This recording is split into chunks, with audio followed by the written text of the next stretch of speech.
5 Live Formula One. Good morning, everyone. Welcome to Saturday in Monza. It's round 16 of the Formula One World Championship, and the Temple of Speed calls our name once more. It's Harry Benjamin with you up in the commentary box. We saw in Friday yesterday how close it is up and down the field. Positive signs, though, for Ferrari after a double retirement last time out. They look like they could be in the fight. Keeping an eye on everything up and down the pit lane for us throughout the weekend is Jenny Gow. Afternoon, Jenny. A spring in the step of the Tifosi this morning? Buongiorno, Harry. Of course there is a spring in the step of everyone here in Monza because it's such a beautiful track. In the Royal Park, the trees dapple alike sometimes. There's a few clouds in the sky, but it's bright blue and sunny and hot. And it seems like everyone you speak to is a Ferrari fan this morning. Everyone is at Tifosi. Lots of people queuing to just get a glimpse of their heroes. Charles Leclerc right in front of me, getting strapped into his car on the right-hand side of the garage. On the left-hand side, no Lewis Hamilton as yet. You will absolutely hear when he does come to the garage, though. The crowds will go bananas for him. They love Lewis, and everywhere Ferrari go, you have this gaggle of people, media, cameras, fans, press officers, all wanting just a little slice of success. Absolutely, and last chance then for the teams to dial in their cars ahead of qualifying later on this afternoon. Racing driver Alice Powell is alongside me in commentary. Another big weekend too, Alice, for Lando Norris. It is, and yesterday he had a fairly decent, I would say, by his standards, a good, well, I'll say by his standards, but a good day. He is a little bit worried about the pace of the Ferraris, and you could even say the pace of the Williams. We're going to chuck them in there as well. Carlos Sainz was P3 for well, in both of the free practice sessions, but Lando is ahead of Oscar, and that is the main thing. Of course, Oscar, yes, he did miss free practice 1 because they had Alex Dunn step into his seat, but no, I think a consistent, solid day for Lando, and yeah, he was pretty happy, and as he should be.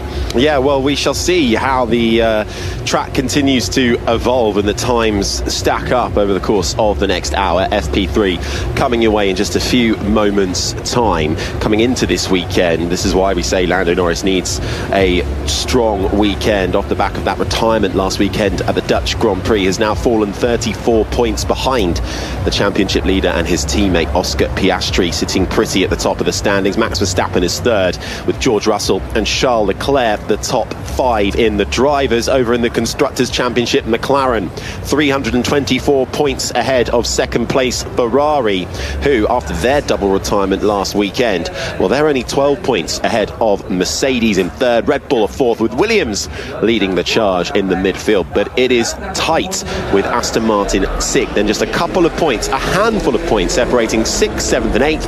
Aston, Racing Bulls and Sauber, with Haas and Alpine 9th and 10th in the Constructors' Championship, as the sunshine is out.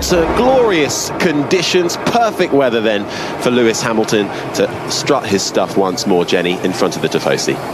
Yes, he's just getting strapped into his Ferrari right now. That yellow helmet, tribute to Niki Lauda. The dollop of white, as we agreed to call it yesterday, on the rear end of that car, looking resplendent. And I have to say, the fans have come to Monza in full glory. Charles Leclerc, the official fan forum, at the back of the grandstand is a massive banner that's attached to them. And if I just walk up from Ferrari, the next garage I come to is McLaren. It feels very relaxed, very chilled, not much movement and action yet. Lando Norris not in the car yet, in fact not even in the garage yet. I can't see him. On the other side, Oscar Piastri is there. He's just putting his headphones on, balaclava as well, to get into the car. But as I say, very different to Ferrari, which seemed like a hive of activity. Yeah, well, they want to put on a show, don't they, for their fans in the grandstands. There's never normally a massive flurry, is there, at the beginning of free practice 3. Some do go out. There's a lot of installation laps to begin with. A lot of drivers not too keen to go out. Alice wanted to save some tyres for later on in qualifying. Yeah, they're going to wait for the track to clean up. We've had a couple of support races this morning. There was an F3 race that was quite exciting. We've had Porsche Super Cup, and actually they had a lengthy red flag in the Porsche Super Cup qualifying, and a lot of gravel was strewn across the track at Ascari, out of Lesmo. But we did see these F1 cars do the same thing yesterday. Green light is now on at the end of the pit lane, but Oscar's not in a major rush.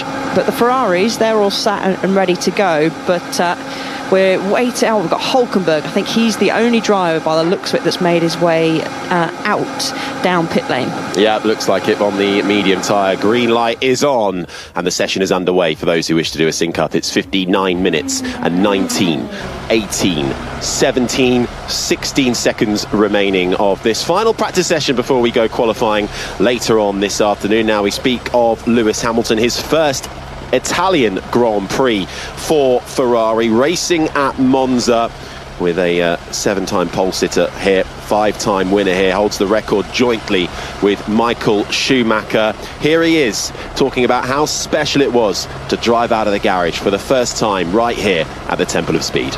Pretty incredible. Yeah, amazing feeling leaving the garage. Just the whole experience, just being, while I'm in blue, I joined the team to be in red, but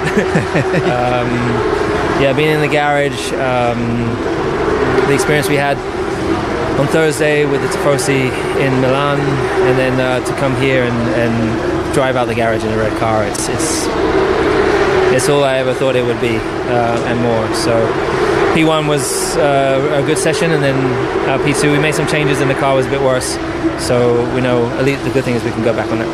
I know it's only Friday and you can't read too much into it, but aside from FP2 being a bit worse, generally you're pretty happy with how today went? Yeah, no, definitely. I think this, as I said, P1 was feeling really strong, and I said P2 was definitely much more of a struggle, but it's better to have that in P2 and learn from that rather than P3. So lots of positives to take from today, and we'll do some work overnight, and I hope that tomorrow we can be better. I think the McLaren's obviously still very fast, and I think it's very close with everyone in the top 5 and top 10, so it'll be a challenge, and it's not easy to overtake, and I've obviously got that penalty, which is unfortunate, but yeah, better have it now than next year, I guess. If you can find something overnight, can you dream of a really exciting weekend ahead? Well, as I said, wherever I qualify, I'm starting 5 places back from that, which is not great. And I think it's going to be really difficult to overtake us. We're all so close within the top 15, I think it is. So, but I do feel optimistic. I still feel like I could potentially move forwards. I was much happier with the car today, so I hope that continues tomorrow. It will continue tomorrow because I'll make the changes tonight and come with a fresh head tomorrow.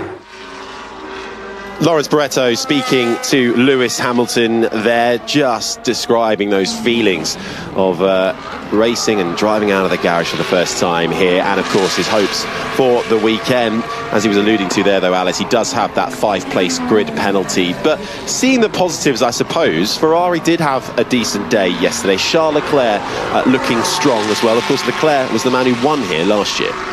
He was, and times are just going to be so close over the course of this weekend. It was less than 1/10 of a second that separated the top 3 yesterday. Lewis Hamilton, as he said, he didn't have as great of free practice 2, made some adjustments to the car. He's still learning, he's still trying to improve areas of the car. He was 5th in free practice 2 yesterday, 2/10 shy of Lando Norris, who was our fastest driver. But I think positive steps, and he sounds reasonably happy. Reasonably chipper. Yes, I mean, we never know which Lewis Hamilton we're going to be getting, especially with his run of form at the moment in Ferrari. His 109 points are the lowest total he's ever scored in the opening 15 rounds of a Formula 1 season. So that just shows how poorly let's be honest, his season is going, he's pointless in the last 2 Grand Prix for the first time since 2010 at the Italian Grand Prix, and then Singapore later on in the year. So he will be really hoping for a strong weekend, and I think he needs a strong weekend. He's got huge support here, but Ferrari are looking good at the moment. They certainly are. And Jenny, if you look at the Constructors' Championship too, because neither car finished last time out of the Dutch Grand Prix, Mercedes hot on their heels, just 12 points separating Ferrari and Mercedes for second in the championship. Yeah, absolutely, and just outside Mercedes at the moment as Yuki Tsunoda takes to the track behind me. No sign of great movement down here either. I think what happened last weekend with the double DNF for Ferrari slightly skewed things, obviously, but also the pace that Ferrari had was good. And they could have really challenged last weekend if it hadn't have been for certain situations. And I think this weekend they're even better placed to bring that challenge on. Now, they obviously need to keep out of trouble. Lewis Hamilton with that 5-place grid penalty, he's in the danger area, isn't he? If he drops back into the midfield when the start happens, that's normally where things occur. And going down into the first turn here in that chicane, it's the left and right is notorious, isn't it, for clashes, for people running off. So they need to keep it clean, but I think the form-wise and the car is definitely looking better than it was at the start of this season. Yeah, if we look at his last qualifying, 7th in the Dutch Grand Prix, 12th in Hungary, had a pit lane start in Belgium, 5th at Silverstone, 4th in Austria.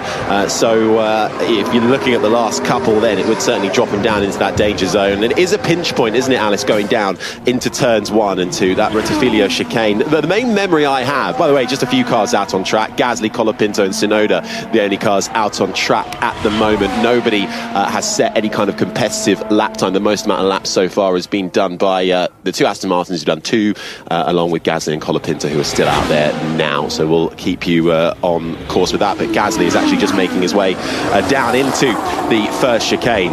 The main memory I always have of that first chicane, actually, recent times, we obviously saw Max Verstappen and Lewis Hamilton come together in 2021. But also, I always go back to, I don't know if you remember 2011 at the start of the Grand Prix, and I think it was Tonio Liuzzi in the Hispania racing car who got onto the grass and then just lost all control and slid into about 3 or 4 cars. They were all heading into the chicane and took out Rosberg and a couple of others. So you can see drama very early on here in Monza. You can. It's a funnel effect, isn't it? They're all jostling for position, and it's one of those split-second decisions that we have seen cars that sort of pop over between turn 1 and 2. There's a little sort of cut through there. Can that be gaining an advantage or not? Usually first laps, the stewards sort of let it go. But of course you've got that cut through then from turn 1, which skips turn 2, and there's these left-right bollards that you have to go through. And if you do just decide that you want to just carry on straight through them, we have seen actually earlier on in support races people getting penalties for hitting them. So you have to make a conscious effort to go through them, and actually it damaged the front wing of one of the Formula 3 cars that did decide that they didn't want to go through. So it's a very tough turn 1. I mean, and it's particularly in safety car restarts as well. You've got that long drag down this long 1.1 kilometre long straight, and if you need to time it right. And if you do time it right, great. If not, you're going to be under heaps of pressure. And we've often seen moves around the outside of turn 1 into turn 2. So I love it. I love the turn 1, but it is nervous times if you're watching on the pit wall or of course back at home. One of the best chicanes on the calendar. Oh, now you're asking a question. Okay. I'd never have been asked to rate a chicane. Yeah, we're gonna open this up. Hashtag BBC F1, one of the best opening corners on a calendar. Hashtag BBC F1. I think what makes it a good opening corner is because it's such a long run. Yeah. So you've got a heavy braking zone. If it was a short run, it wouldn't be as much. So I think it's just the nature of the track. But going to have a think. God, you've have a think, Yeah, and we'll see what comes down the line. If people are awake yet for FP3, you should be. It's 11:39 in the UK. That run down to pole from the turn 1 braking zone, at least 476 metres. That long start-finish straight, 1.1 kilometres, and then obviously out of the Retifilia chicane you have the Curva Grande, which can lead to some great side-by-side action before you get to the next chicane at the Della Roggia, turns 4 and 5. Then you've got the 2 Lesmos, the short blast towards Ascari, another dose of DRS there, then a quick left, right, left, leads you down the back straight towards the Parabolica. Before you know it, you're back around again and completed a lap of Monza, just over 5.7 kilometres in length. Only 11 corners, 7 to the right and 4 to the left, and you are reaching speeds. We get to qualifying, we have seen speeds of over 350 kilometres an hour. You're full throttle for 80% of a lap around this track, which is something that Lewis Hamilton is making his way round now. 3 times on the board for now. Yuki Tsunoda in the Red Bull is fastest, a 1:21.876. On the hard tyre, everyone who is out there is on the hard tyre, with the exception of Lewis Hamilton now. He's on the medium, and his teammate Leclerc. Ocon's out there now on the medium with Bem and his teammate. So too for Sainz. Norris is out there now, and Albon just emerging from the pit. So starting to get a bit busier now. 49 minutes and 17, 16, 15 seconds to go. Pierre Gasly sitting 2 seconds back from Yuki Tsunoda. Like a bit of a tough day for Alpine yesterday, but a slightly better day for Pierre Gasly, at least, Alice Powell, as he has committed his future to Alpine and has signed a contract extension. So good news for Gasly, at least. He's showing faith in Alpine. Very good news, and that round of applause that you heard just there wasn't for Gasly signing his new contract. That was because Lewis Hamilton just went through the Ascari chicane, and every single fan pretty much in the grandstand was on their feet cheering for him. But yes, it's good news. I think that's good for Alpine as well. They've got a driver that is committing to them, because of course that second seat is a bit up in the air, whether it's Colapinto, Doohan, Aron's waiting in the wings as well, who I highly rate. I think he's had great success in junior categories. So good for Gasly, and does that kind of show that team Alpine are here to stay? Because of course there's always rumours circulating that they might be looking to sell. Luca De Meo has obviously moved on, but regardless of all of that, it's good for Alpine that they've got a driver on their books for the next few seasons. Yeah, well, Flavio Briatore saying Pierre has been an immense asset for the team during the challenging period. The sound you're hearing, by the way, as we talk, is Lewis Hamilton, who was just embarking on a lap and then had a small lock-up and had to cut the chicane down at turns 1 and 2. So he'll have to go again on that lap. Flavio saying he's been very impressed with his attitude, dedication and talent. Looking forward to continuing this project together for a long time. So Pierre Gasly then has signed a contract extension with Alpine to the end of 2028. So through into the new era of Formula One, which begins next season. But that second seat, Jenny, still very much a question mark as to who will be alongside the Frenchman. Yes, absolutely, and will even Franco Colapinto, who's there at the moment, see out the rest of the season? They aren't too sure about that, so we'll have to wait and see. But I'm actually at Red Bull, where the second seat is also up for debate.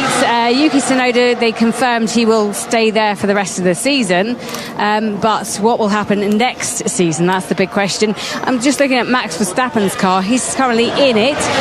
No tyres on there yet, so no imminent threat of him going out, although they have just brought them out.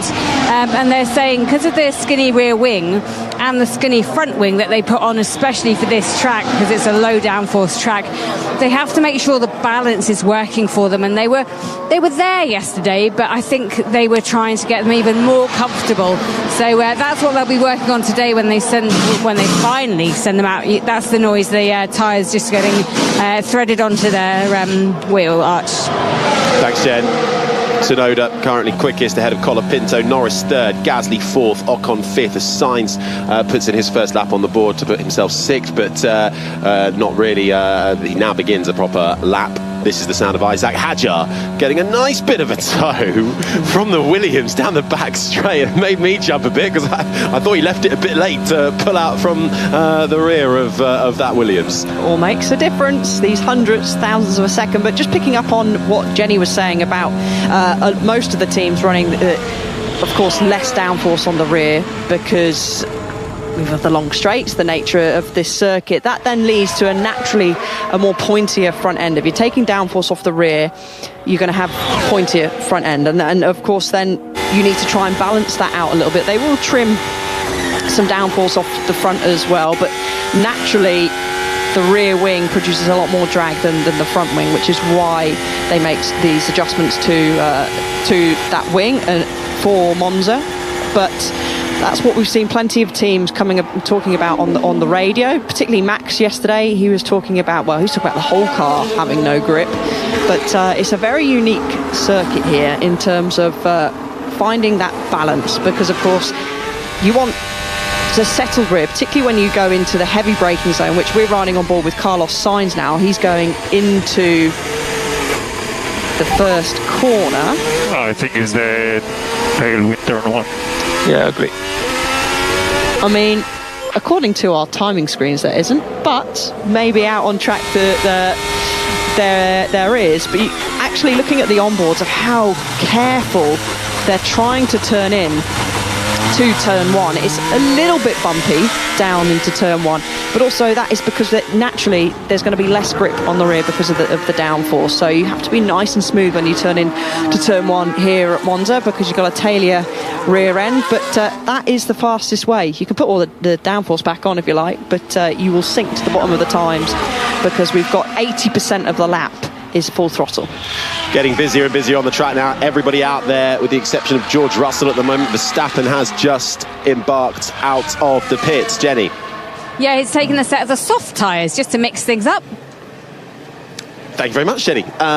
He is out there now, indeed. Antonelli also out there on the soft tyre. He'll be looking for a better day today after finding himself beached in the gravel in FP2. Yesterday missed out on the majority of the session. Isaac Hadjar also out there on the soft tyres. We're hearing, I think, another tail-happy car in the form of Gabriel Bortoletto's Sauber, just then having to bail out of the chicane once more and cut the corner at turns 1 and 2, and perhaps the same for Lando Norris. They're all going across there, venturing. The wind speed on our timing screens is fluctuating a little bit, and it is changing direction. There is a slight tailwind now into turn 1, so maybe our timing screens are slightly delayed, or maybe it just is changing quite a lot. As you said, Harry, pretty much most of the cars on track at the moment, so it's quite busy, quite congested at the moment. 4 kilometres an hour the wind is down, that tailwind down into turn 1, so that doesn't sound a lot, but trust me, that will affect these Formula 1 cars. And no one yet, and I don't want to commentator's curse, has kicked up any of the grab on the exit of the Lesmo corner, which is turn 7 and goes into our final DRS zone on the circuit. But Yuki Tsunoda's moving quite quickly on this hard tyre. He's set the fastest first sector of anybody, as Lance Stroll is coming up to a whole queue of traffic going down into the final corner. Yeah, Piastri also out there on a lap, the championship leader, fastest of anybody in the middle sector, currently looking strong as Albon crosses the line on the soft tyre and puts his Williams up into 6th, where the Stroll places Aston Martin only 15th on the hard tyre, 1.4 seconds off.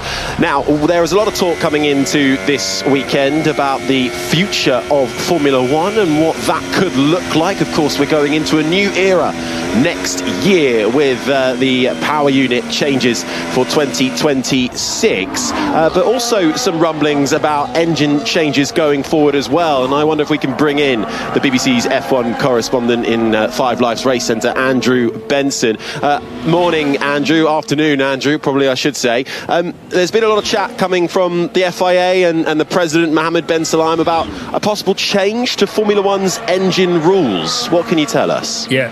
Well, not publicly there hasn't, but he's certainly been talking to the engine manufacturers about it. He's been trying to change the engine rules for 2029, even though these new rules are only being introduced in 2026 and are due to run till the end of 2030.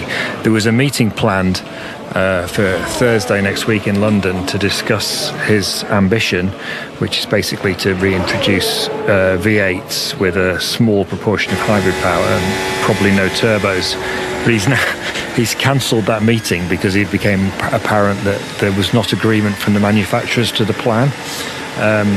So rather than going to the meeting and having a discussion about what they could do moving forward for 2030 maybe, or trying to come up with a holistic view about how to, what should a Formula One car look like in the future and what would be the best way to approach that from a car and engine perspective, he's just decided to not have the meeting. So that's what's happened basically. Because it seems a bit bizarre on the face of it to try and implement it sort of sooner, or if you're going to make any big changes like that sooner than 2030, 2031, because, isn't the reason we have the likes of Audi coming in, Ford committing to Formula One powering with Red Bull powertrains as well, because of the new rules that are being introduced for next year?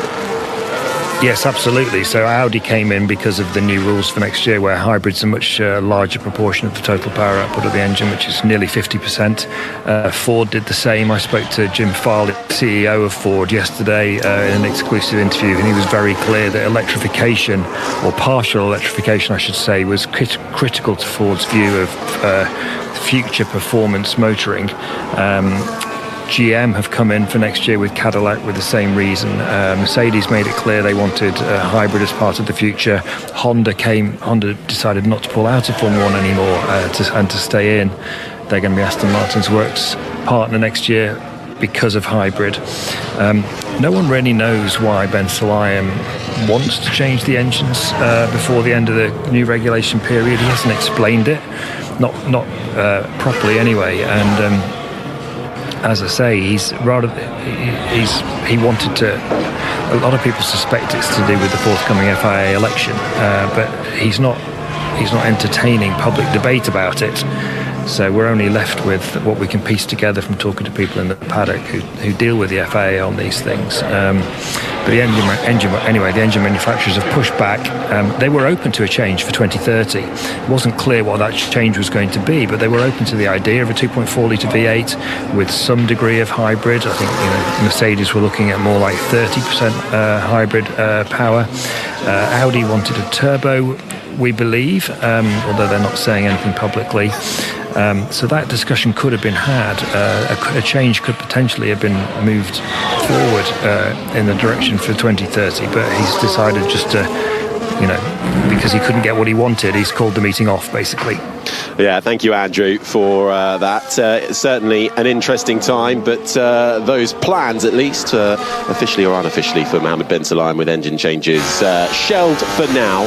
And we'll see and keep an eye on those stories if and as they develop across the coming years. 38 minutes left of free practice 3. Verstappen fastest on the soft tyre at 1:20.0, just 14 thousandths of a second quicker than the Ferrari of Charles Leclerc. Then it's Lewis Hamilton. Yuki Tsunoda is fourth, ahead of Isaac Hadjar. Antonelli back out there on the track is in sixth, ahead of Piastri. Sainz, Norris and Hülkenberg round out the top 10. Then it's Lawson, Gasly, Colapinto, Stroll is 15th, ahead of Albon, Behrman, Bortoletto and Ocon is 19th, and George Russell puts in his first lap of the session on the soft tyre, and the British driver rises up the order to 9th spot. Are you excited for next year, Alice?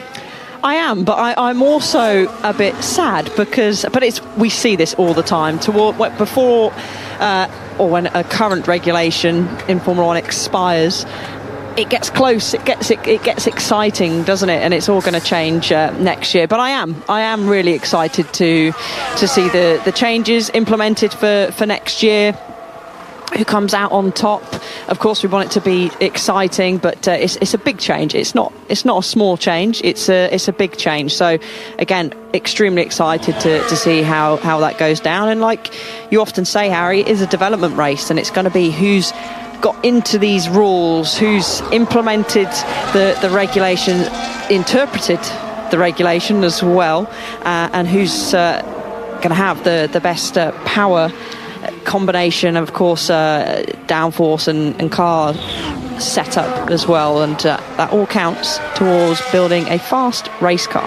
This is the thing, isn't it? We're enjoying such a close, competitive season from first place to 20th at times as well. It's probably one of the most competitive seasons of Formula One we've seen in terms of how tight the entire pack is, which is great for us. As Charles Leclerc That was a big has snap. a bit of a wobble coming into the Parabolica, eases off the power and gets out of the way of, I think, the Red Bull, which was coming through on him. It was Charles Leclerc, and continues on his way. Does Charles Leclerc? It was Verstappen who was going past him. Let's quickly check in with Jenny. Yes, and just down here at Mercedes, Kimi Antonelli just had a pit stop practice and they wheeled him back into the garage. He needs a better day than he had yesterday. He managed to get beached on lap 4 in free practice 2. He's already done 6 laps, so that's slightly better. But this last hour to dial the car in for qualifying and to find his feet around this track that he debuted at last year in FP1, and it didn't end well. It, in fact, ended up in the gravel and in the barriers at Parabolica. So you feel that there is pressure on this young man, 19-year-olds from Italy. Yeah, by the way, in Ascari, someone opened the radio just before the break-in. Be careful. Okay, we didn't hear anything and we don't see that, but yeah, we'll take a look to that. Yeah, I don't know, maybe it was the birds then around the track. That was Gabriel Bortoleto, I think, reporting. He obviously heard the voices in his head from the pit wall right before the Parabolica, which is probably not exactly where you want to be hearing any kind of distraction as you're braking for the final corner. No, certainly not. The concentration is through the roof, particularly towards the end of the lap, as Lewis Hamilton is back. He set personal best in the middle sector, so he's had a bit of a cool down lap. Charles Leclerc's made his way into the pits, and he does come into the final corner now, hits the apex, doesn't get a snap like his teammate did, so this potentially be an improvement for Lewis Hamilton, certainly on time. Let's see if it improves position. Yes, it does. He goes up into 3rd place. He's nearly 4/10 of a second off Max Verstappen, but let's keep in mind Max Verstappen is on the soft tyre, 2 Ferraris are on the medium tyre, and Hulkenberg up there in 4th place. He's also on the medium tyre, but he's 2.5 tenths off Lewis Hamilton. Again, we don't know what fuel loads people are on as well, so that can play a big part. And is that Verstappen with some Flovis paint on the side of his car, with Tsunoda, should I say, who's still circulating on the hard tyre and actually done a fairly decent time, to be honest. He's sitting up there in P5. Yeah, it seems like a fairly positive start for Yuki Tsunoda. I should just say it was Bortoleto on the radio. There was those messages were coming before Ascari, not Parabolica, but perhaps that's happened before. They're referencing Monaco in that previous message. This is the sound of Oscar Piastri making his way through the final corner. Parabolica up through the gears, foot flat to the floor, finds time in the final sector on the hard tyre, does improve his lap time in 7th place, 8 tenths down currently. So his teammate Lando Norris is out there now too on the hard tyre, down in 14th at the moment. So some simulation running going on up and down the field of various forms, and well, we talk about how close the field is this year. It's great for us to watch, but I think sometimes for the drivers it might be a little too close. This is what Lando Norris had to say yesterday. Normally by this point we have like a 1 second gap on everyone. But at the moment it looks, just a bit close for my liking at the minute. So not bad. I feel like some small things to improve, and for us to still be P1 I thought was good. I thought we improved some stuff from FP1 to FP2, but it's just a bit close. So I just need to try and make the gap a bit bigger so we're a little bit more comfortable. How did the car feel on that soft tyre when you're trying to really extract the performance out of the car? Still trickier than what I would like. I mean, this is like the complete opposite downforce level to Zandvoort. Yeah. So Zandvoort, where we were just easily quickest and it felt pretty amazing. Here's quite the opposite. So not a surprise. It's like probably what we were expecting, that kind of thing. But I definitely think we don't perform quite to the same level in these kind of low downforce conditions as when we're at high downforce. So the competitors catch up. It looks a bit closer, and it makes our life a bit trickier. But no, I think we're still in a reasonable place. So some small things to improve, and we'll be a bit better. And just specifically on pushing the tyre and just trying to get a bit more for long run pace read, did you get a feel for that? Yeah, I did a few laps on the end on the medium, there or thereabouts. I don't know how the pace was, but I feel like it's a bit better than it was last year. But that's when I had clean air for the whole run. So when you're in dirty air and things, it can still easily be a two-stop. Lando Norris speaking to Lawrence Barretto. Then the field a bit too close for his liking. At the moment down in 15th, but running around on the hard tyre, putting in a bit of a race simulation. Then we just saw, could have been a bit of a race simulation, Alice, because we saw a nice little fight going into the first chicane. Max Verstappen in the Red Bull, going down the inside of Esteban Ocon's Haas, then Ocon came back on him. Yeah, we can't repeat the radio message that Max Verstappen... it was bleeped out. But you can imagine he wasn't best pleased with Esteban, but it was a lunge from Max Verstappen, and Esteban didn't do anything particularly wrong, because it was never going to be a good lap for Max Verstappen unless there was something prior on the previous lap between the two of them. But they haven't got the best of history between each other, have they?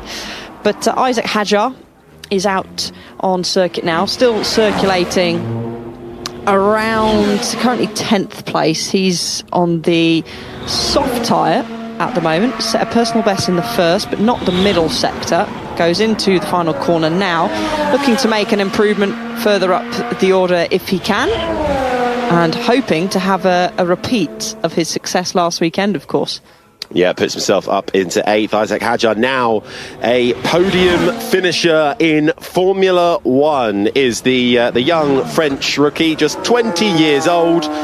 5th youngest podium finisher in history. What a result it was. And yes, he inherited 3rd really by Lando Norris retiring from the race, but he was there and in the position to benefit, running incredibly competitively in 4th place. He qualified there and was very much in the hunt for that 4th place, just behind, or a few seconds behind, the Red Bull of Max Verstappen. So continuing to impress is Isaac Hadjar, and lots of talk swirling around his future, maybe in that Red Bull seat for next year in 2026. Those rumours continue to unfold. 28 minutes and 47 seconds. Here's Antonelli. Some weird derates. Understood. We'll look into it.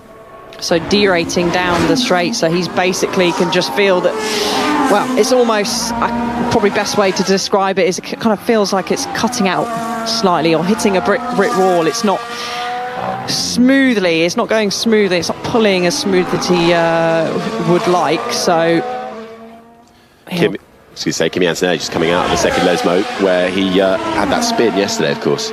Yeah, he did, and he's not set a personal best in that first sector either, and actually very slow in the middle one. He's 2.9 seconds off his Max Verstappen at the moment, so maybe this is another potential prep lap for him. But as Jenny was mentioning moments ago, he is under a lot of pressure, really. Toto said that it's all part of his learning experience. That incident that he had last week with Charles Leclerc, which was certainly his fault, into the side of him at turn 3, put him out of the race and put Charles Leclerc, didn't put Antonelli out of the race, but put Charles Leclerc out of the race. But he had to come in for a pit stop with damage.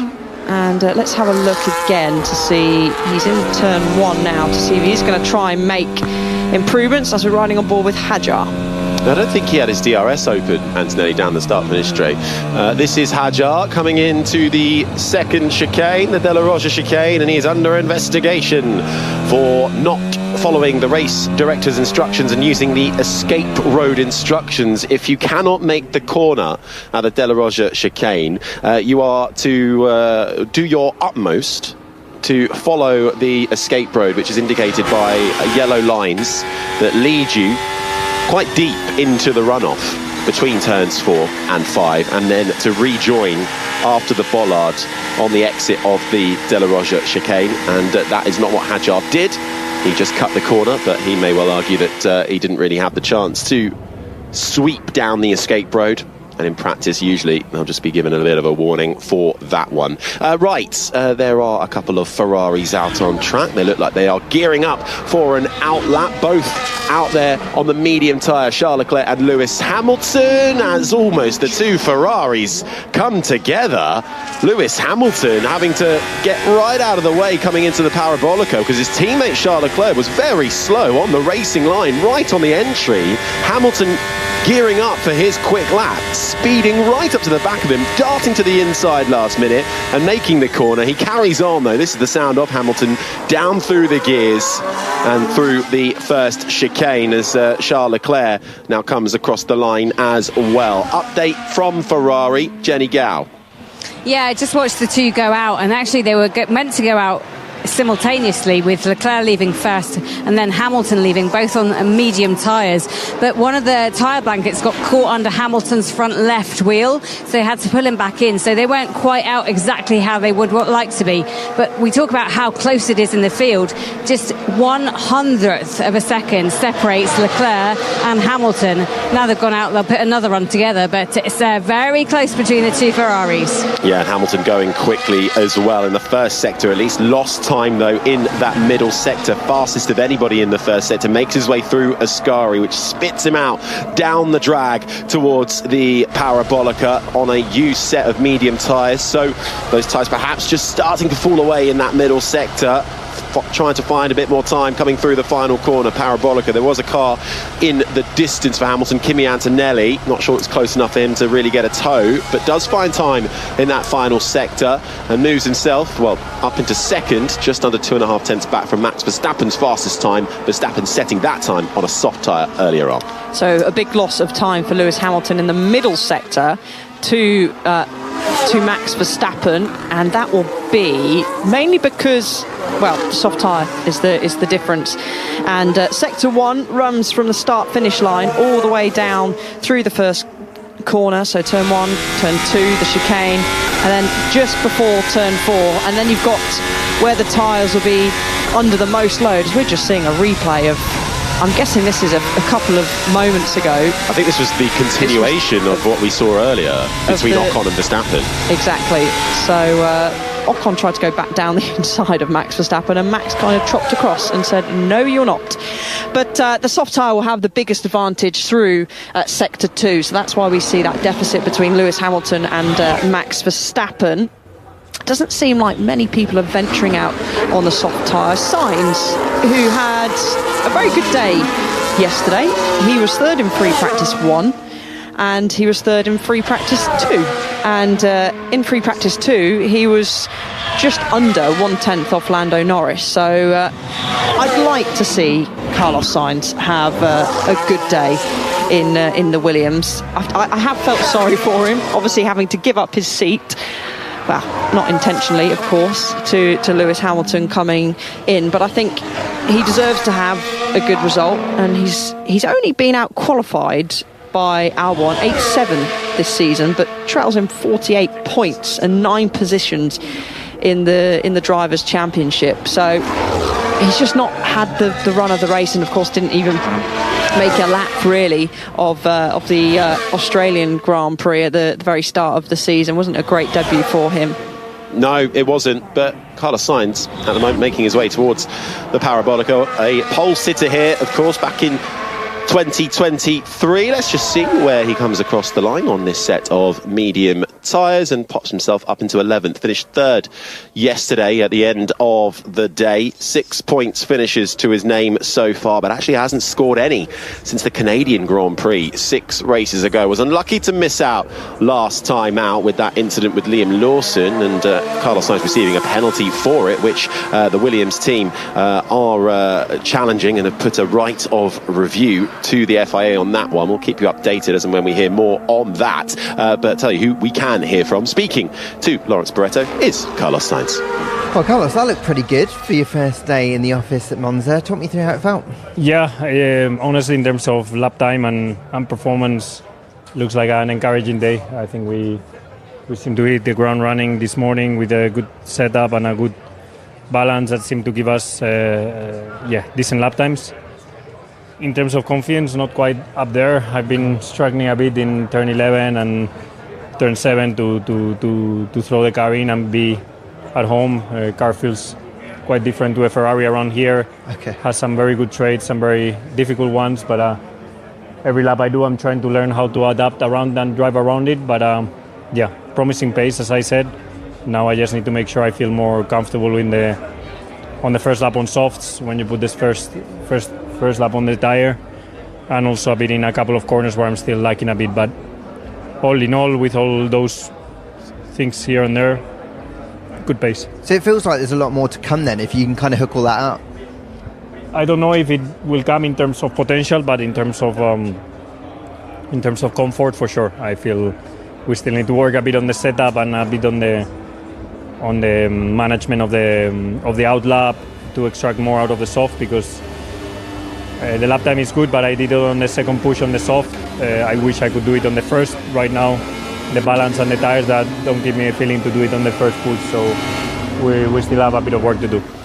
A real then chance for Carlos Sainz this weekend, perhaps, as long as they hit the ground running on those soft tyres for qualifying later on this afternoon. His teammate Alex Albon is on the soft tyre right now and about to come to the line. He's currently fourth, and he's just found time and made his way up into third. So Williams, they're looking strong, and they are leading that fight in the midfield pack. Fifth place in the Constructors' Championship, 80 points to their name. They've got an 18-point buffer over Aston Martin. So certainly Williams would very much like to have both cars in the points this weekend. Let's head back to pit lane, Jenny. Yes, Lando Norris has had the soft tyres bolted on, and that is the sound of Oscar Piastri. Also a new set of soft tyres. They're going to go out and see what they can do. Some adjustments before leaving the garage. Quite a lot of engine tyre blanking. So maybe they're struggling a little bit with tyre temperatures. That means they tape round the hub. That's not the right word for it. The drum, that's the right word for it. So let's see if they're a bit more comfortable. The engine cover was off as well for a time. So little tweaks going on at McLaren. Thanks, Jenny. While we've got you, we put out a call earlier. Favourite chicanes in Formula One? You got any up your sleeve? You got any up your sleeve? Austin, Circuit of the Americas, COTA. I think that's a great start to the race, isn't it? Go up the hill, sharp left, then a right, and then the recreation of the most famous section of Silverstone with Maggots and Beckett's. So I quite like that, and you always get some drama there. Yeah, I suppose what defines a chicane? And are we defining the start? Are we asking for the start of the race, or are we just saying in general? Because I feel like in general, is fantastic. Suzuka, that first sector there going up the hill, the S's, iconic. I think we've expanded this out now, because a chicane by definition is a sharp double bend created to form an obstacle on a motor racing track or a road. So if we were being completely picky, a sharp double bend, that's how Google defines it. So we'll just define it as opening corner, shall we, instead? That's what we're looking for here, and we think Monza is pretty up there. We've had a few come in on hashtag BBC F1. Steve has said the old bus stop at Spa with its double left, right, left. So we're just going to broaden this out. Alex has said not only is the first chicane proven to cause drama, but also can I remind you of a few honourable mentions. I see he's referring to Monza. Marcus Ericsson's crash there with that DRS failure in practice a couple of years ago. Mika Hakkinen crashing out in 1999, so that's Monza for Alex. Chris has said he's actually agreeing with Jenny, that unique climb in Austin, also Japan, with memories of Senna and Prost. Steve has also, Charles actually's come in as well with, he's making a point about Hadjar. So Steve has said Monza 2, we've got the sharp stop once again. So Monza actually is winning quite nicely here. So yeah, pretty decent. Actually, my mum, every time I say, I'm working on the Monza Grand Prix this week, she tells me the same story of when she was at Monza. Took my granddad to watch the race back in 1999, and of course Mika Hakkinen, as you said, broke down, didn't finish the race, and she was in one of the grandstands, and she said she actually feared that the grandstand was going to collapse, because she said the Tifosi were going absolutely wild. Wow. So much jumping up and down, it was rocking the grandstand. And she says that it is has been a highlight of a Grand Prix. She's not been to many Grand Prix, but she said certainly Monza is definitely up there, and the power of the Tifosi nearly took the grandstand down by the sounds of it. It certainly is a powerful one, where Häkkinen had a spin and stalled all those years ago. Quick lap times coming in for the current McLaren drivers. Lando Norris, fastest in the middle sector, fastest in the final sector on the soft rubber, puts himself up into P1. 2.5 tenths clear of Oscar Piastri running out there on the soft rubber too. But the two McLarens to the top of the times. Verstappen third, Hamilton fourth, Albon fifth, then it's Leclerc. Alonso puts himself up into seventh. This is the sound of Nico Hülkenberg. Sauber quite fast in a straight line yesterday, one of the fastest. I think they were second fastest in the speed traps, and Hülkenberg goes fifth. Bortoleto puts himself up into third, only 3 tenths adrift from Lando Norris. The latest podium sitter in Formula 1 is Isaac Hadjar, and he is approaching the final corner now. The Parabolica, fastest in the first sector, good middle sector. To the line now for the Frenchman. Pops himself up into third. Fast lap times coming through now, Alice. This is going to be interesting because Max Verstappen's out on, let's see, he is out on a used set of soft tyres. Hadjar was out on a brand new set. But Hadjar's just put himself into P3. Max has improved in the first sector, not made an improvement in the middle sector. So let's see where Max Verstappen ends up popping up. So as you've alluded to, most of the drivers are out there on the soft tyre, and Verstappen ruins the excitement of seeing where he was going to pop up to. He comes into the pits. Russell through the final corner in 12th at the moment, Harry, but runs all the way out to the gravel pretty much on the exit of the final corner, goes across the line and jumping him up to P4. Yeah, and just trying to see, it's about, well, it's half a second covering the top 8 at the moment, all the way down to Lewis Hamilton from Lando Norris. 9 tenths of a second up to Stroll, down in 15th. Liam Lawson's just been on the radio to ask the team to check the floor after running wide on the exit of turn 5. Yeah, he's kicked up a load of gravel. Don't often see it spray across the track on the exit of the chicane there. It is on the curb, and we're getting a replay of Max Verstappen. So that's why he didn't improve in the middle sector. That's at Ascari.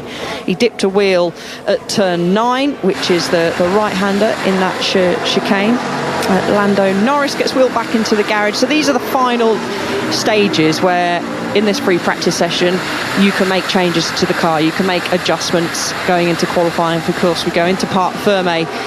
Once we start qualifying, once that green light illuminates at the end of the pit lane, you can't be messing about changing setup adjustments. So Lando recovers off, maybe a few adjustments going on for him. They're trying to open the gap at the front if he wanted to. He doesn't really have to. He's 2.5 tenths clear of Oscar Piastri. Bortoleto, he's done a solid job up there in P5. Yeah, it is a bit of a gap though between Norris and Piastri, but I suppose we've seen historically Piastri likes to build across the weekend, doesn't he? He likes to give maybe Norris a false sense of security. And then nick it by 12 thousandths of a second in the final moments of qualifying. Also, how much of a disadvantage does it put you missing out on a practice session these days? Piastri missed out FP1 for Alex Dunn, a McLaren young driver racing in Formula 2. Unless you've never been to the circuit before and it's a ridiculously tough circuit like Singapore or Baku, then I don't think it really makes much difference. You've got 2 hours of practice sessions going on there. 3. Well, you get so if you miss a practice session, you have 2 hours to then get practice in. Of course, it's 3 hours of practice that they get across a normal weekend. Tsunoda, was he not particularly happy with Russell there? I mean, I didn't see anything wrong, but that's not a great soft tyre time for him. 14th. No, he wasn't happy with his run through Ascari. He didn't look particularly comfortable, looked a bit wobbly, did that Red Bull. Let's head down to Jenny. Yes, I'm just down here at McLaren, and I just wonder, we saw Norris go fastest in all 3 practice sessions last time out, and then, as you say, got pipped to the post by Oscar Piastri. Does he give too much away in this final practice session? Does he kind of, because they share the information, they share the GPS data, so Piastri can learn from Norris. Norris can learn from Piastri as well, but I always wondered if he's doing his best in FP3 and that's too soon to do your best. Well, maybe if that's the tactic that Piastri wants to play, but you're right there that you will get that they will share each other's data. And what's on a data trace? You've got the gears, the speed, you've got steering trace, brake, throttle, and those are the main ones that the drivers will use to improve their lap time, to compare. And he could be, not saying this is the case, but just an example is he could find that, okay, now Norris has braked 5 meters later into turn 1. That's gained him a tenth of a second, so I can do that next time I go out, or vice versa.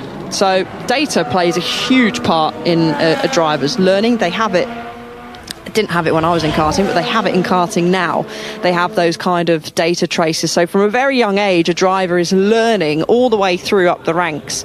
And every time you come in from a go-karting session, or whether you're in Formula 3, Formula 2, F4, F1, you will go and sit down with your engineer and you'll look through that data to see if you can learn anything from your teammates, from other drivers. And also you can see, well, hang on, I'm maybe struggling a little bit with oversteer here.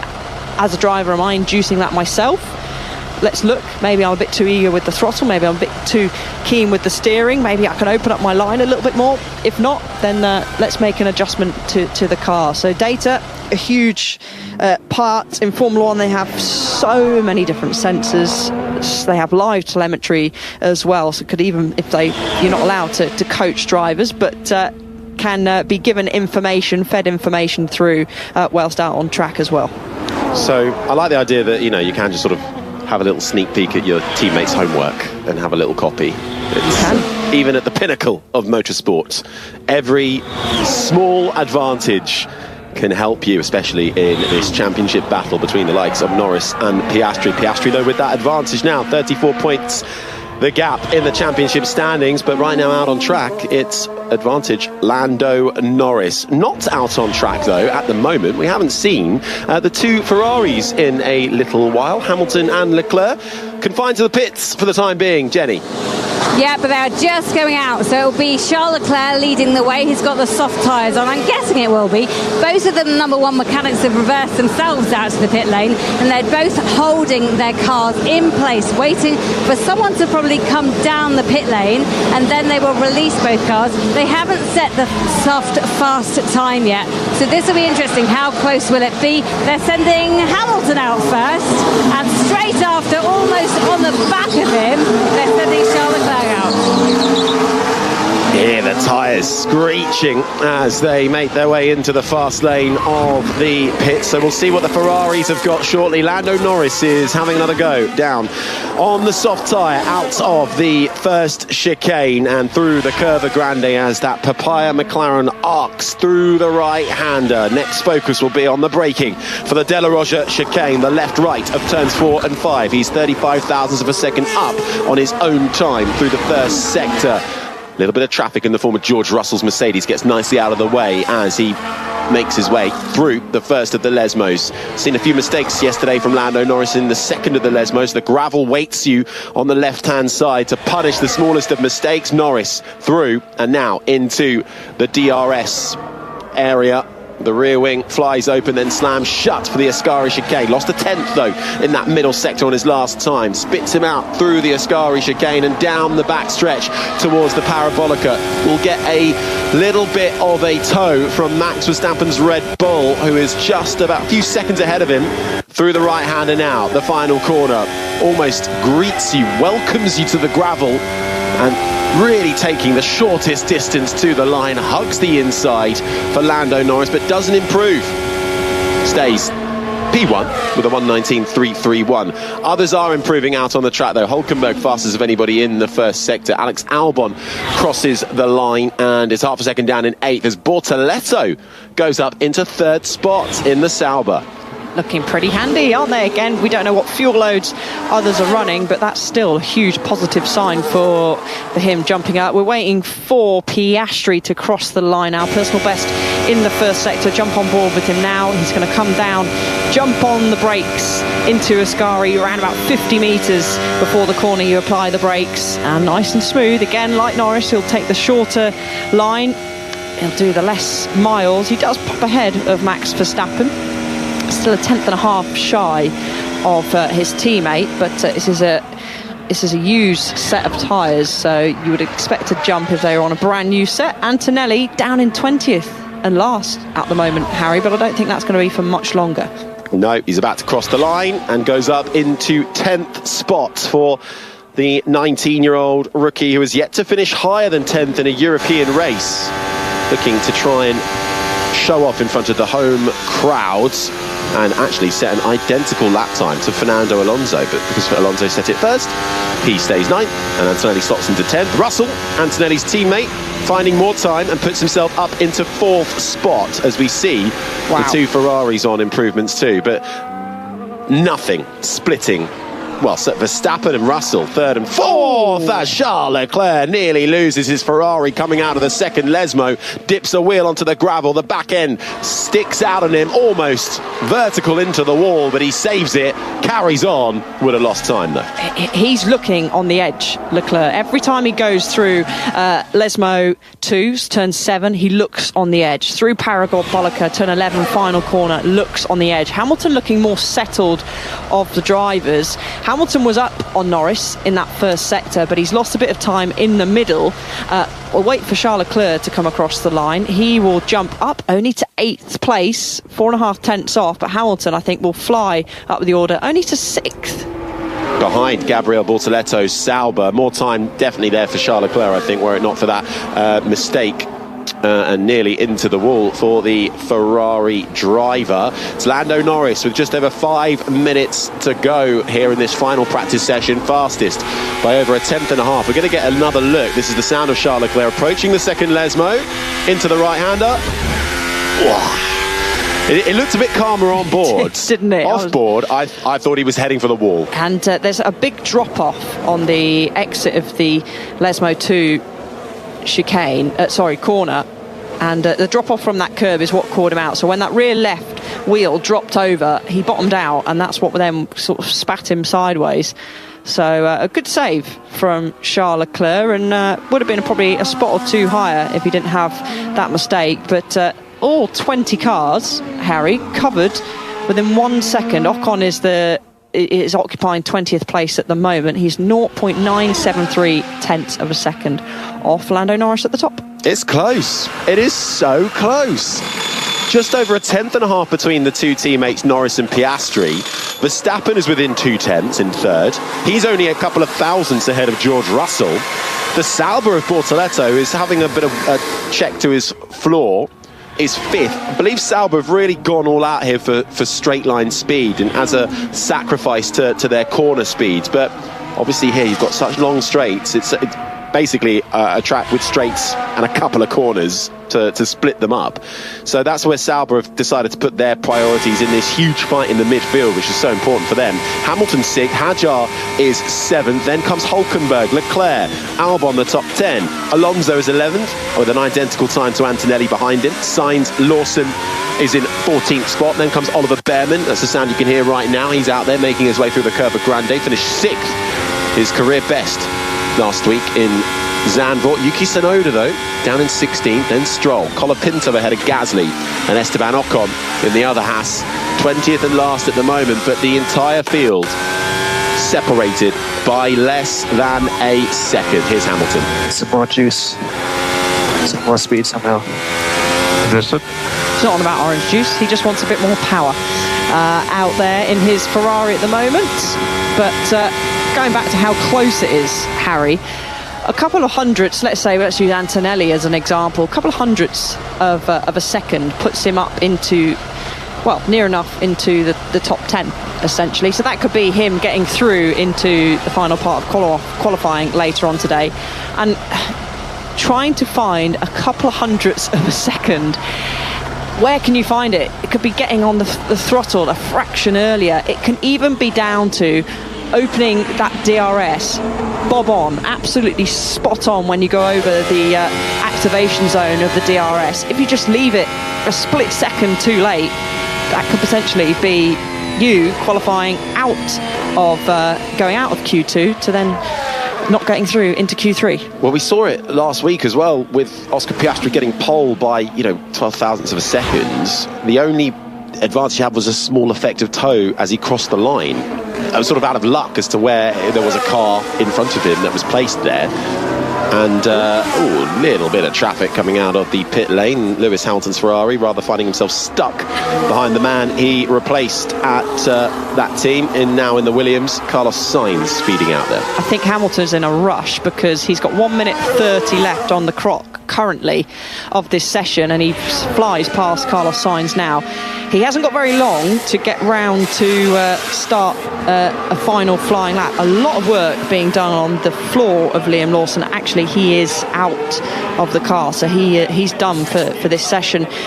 But apparently, I mean, I've never set a time onto it. I've never set my stopwatch, but you can blink at an average between 0.1 to 0.4 seconds. So just think about that. Harry's sat here just blinking constantly now. If you're trying to find 200s, you can't even blink that quickly. Don't blink. Yeah, don't blink, basically, the entire way round. 14th place for Franco Colapinto up in the Alpine. Lawson going nowhere. Session done by the looks of it. Car up on the jacks in the garage. He's down in 15th. His teammate Hadjar is up in 7th. Less than 30 seconds to go. Final. Excuse me. Final, all that blinking. Final practice here at the Italian Grand Prix. Ahead of qualifying later on this afternoon. Fastest in the first sector, going out on another run, Charles Leclerc in the Ferrari. Loose Leclerc, because he has been quite loose. Antonelli pops up, finds those more, a couple of hundredths of a second that he's probably looking for, up into 8th place. Max Verstappen has actually he's a couple of tenths, 3 tenths shy of what Leclerc has set in the first sector, but it does sound like maybe Verstappen's not going all guns blazing. It was quite easy through that Ascari chicane. Decent middle sector for Charles Leclerc. This is going to absolutely propel him up the order. Hadjar is one of the first runners to take the checkered flag. 2.5 tenths off puts you in 7th place. Wait for Verstappen, doesn't make an improvement, and we wait for Charles Leclerc. Will he jump to the top of the times? It's certainly going to be close. Up into 200th. second. 200ths, 21 thousandths of a second, however you want to look at it.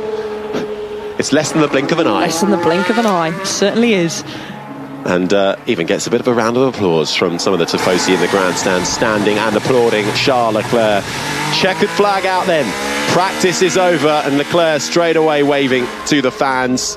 Some of the grandstands absolutely covered with Ferrari flags, being waved in celebration of all things Scarlet. Getting a little look down into turn 1 with the two Hasses tripping over each other. Behrman coming down towards the chicane. Ocon feeding out of the pit lane right up on the apex. That was just poor execution.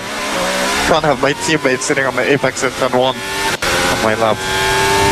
I mean, it is off-putting. He's probably a car length away from the apex, but you just don't know what that car's going to do, and obviously you don't want to have a collision. So adds a little bit of a distraction, but Lando tops practice once again, and it's probably closer than he would have liked from Charles Leclerc at least. Lewis Hamilton, just to point out, did set a lap time, but it wasn't able to make his way further up the order. He actually lost time, all his time, to Charles Leclerc in that first sector. So if he actually matched Charles Leclerc in the first sector, Hamilton would have been top of the times. It is tied out there. 21 thousandths of a second separating Lando Norris and Charles Leclerc. Lando Norris, who put it on pole here last year. Charles Leclerc, who won the race here last year. Practice is done. Our next stop will be qualifying later on this afternoon. Piastri finished the session in 3rd, the championship leader. Max Verstappen 4th. George Russell in 5th. Gabriel Bortoleto with a strong showing for Sauber, up in 6th, ahead of Lewis Hamilton. Hadjar in 8th. Kimi Antonelli with a better day today, up in 9th. Alex Albon completes the top 10. Nico Hülkenberg just missing out in 11th, ahead of Fernando Alonso. Carlos Sainz in the Williams, 12th, ahead of Franco Colapinto. Tsunoda down in 15th place, ahead of Liam Lawson, confined to the garage for a large part towards the end of that session in his Racing Bulls. Bearman in 17th, ahead of Pierre Gasly. Lance Stroll, 19th. Esteban Ocon, 20th and last. But, Jenny, less than a second covering the entire field. This sets us up nicely for qualifying in a couple of hours. It certainly does, and around this track it's so difficult to get yourself a clean lap when it comes to qualifying. It's 5.793 kilometres, but you wouldn't know it. It feels a lot shorter because there are only 11 turns and it's fast. So who will have a plain sailing qualifying? Who will get bitten? Hamilton, remember, has a 5-place grid penalty, so wherever he qualifies he will move 5 places further back. Who will get pole? I'm so excited for this one. Yeah, and we don't have long to wait either before we find out who will be on pole for the Italian Grand Prix. Alice Powell, final thoughts before we go qualifying? Good showing from Ferrari once again. Expectedly strong showing as always from McLaren. Both drivers up there in the top 3, but let's not rule out Max Verstappen and potentially also the one of the Williams as well. Yeah, they were looking strong yesterday, and has everyone shown their true colours just yet? We'll be on air for qualifying just before 3 o'clock, at about 5 to 3 in the UK, ahead of qualifying getting going at 3 o'clock this afternoon. You can hear that, by the way, live and uninterrupted on Sports Extra 2. And if you want to join us on 5 Live, we'll be dipping in to the network as well throughout qualifying. But that just about does us here for final practice. Thanks to the team. Lando Norris fastest, but less than a second covering P1 all the way down to 20th. We'll see you for qualifying for the Italian Grand Prix. This has been an IMG production for Radio 5 Live.